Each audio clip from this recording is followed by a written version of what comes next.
নমস্কার। আজকে তোমাদেরকে শোনাবো আরেকটি নতুন গল্প।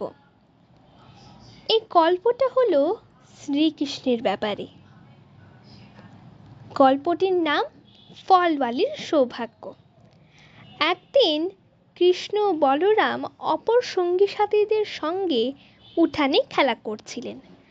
এমন সময় শুনতে পেলেন এক ফলওয়ালি রাস্তা দিয়ে হেঁকে যাচ্ছে। কালো জাম নেবে গো, ভালো কালো জাম। সঙ্গে সঙ্গে শ্রীকৃষ্ণের কালো জাম খাবার স্বাদ হলো, কিন্তু তার কাছে তো পয়সা নেই।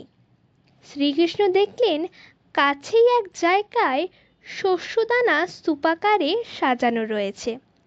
তিনি সেখান থেকে তার ছোট্ট হাতে এক মুঠো শস্য তুলে নিয়ে এক দৌড়ে রাস্তায় গিয়ে হাজির হলেন।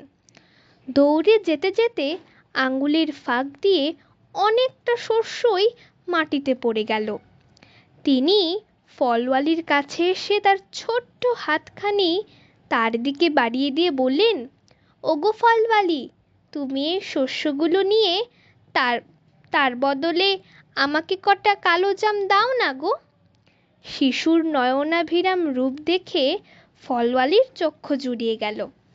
মুগ্ধ হয়ে সে বলল, বাছা আমার, তুমি শস্য দিয়ে আমার কাছ থেকে ফল কিনতে এসেছো, কিন্তু তোমার হাতে শস্য কই? সব তো রাস্তায় পড়ে গেছে।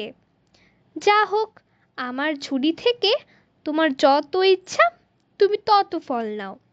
এ কথা বলে ফলওয়ালি নিজেই শ্রীকৃষ্ণের ছোট্ট দুখানি হাতে ভর্তি করে ফল তুলে দিল।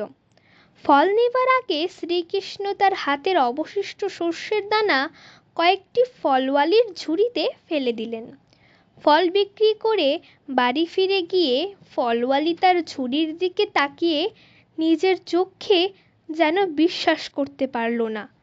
সব কটি শস্যের দানা মণিরত্ন আর সোনায় পরিণত হয়েছে। এই অলৌকিক ঘটনার দ্বারা কৃষ্ণ দেখালেন যে প্রীতি ও ভালোবাসার সঙ্গে কৃষ্ণকে কিছু অর্পণ করলে তা হাজার গুণ প্রতিদান রূপে ভক্তের কাছে ফিরে আসে।